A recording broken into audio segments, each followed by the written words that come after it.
just like that, guys, our first C8 Z06 2023 is in our facility in Anaheim headquarters. As you can see, you got the Z06 badge on the steering wheel right here.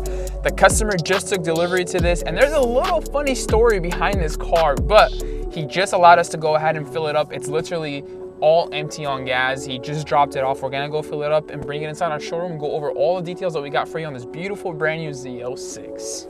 I am shaking right now. Well, I'm not exaggerating, but I'm a little nervous, right? This is my first time starting a Z06. Ready?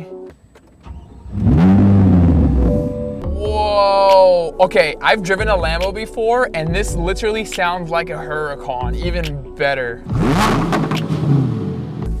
Ready to try to do a little rev? Woo. I definitely need some exhaust to upgrade on this, but let's go ahead and get this. Oh, we got George's door that's open.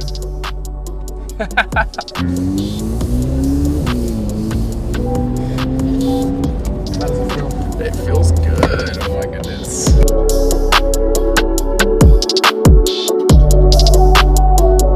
All right, guys, so we just arrived to the Chevron. We gotta fill it up. Let's go ahead and take you on this journey. Fill up the first Z06 that AutoAddicts will be working on and go at it from there. Let's get started.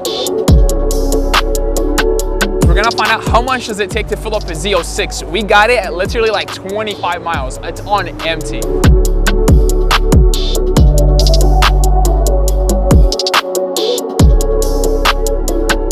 So I thought it was gonna be like 150 bucks. Surprisingly, it's about 70 bucks, maybe because gas prices are low right now in California, so you never know. But regardless, 70 bucks to fill it up. Now you have an answer if you don't know how much it takes to fill up a Z06.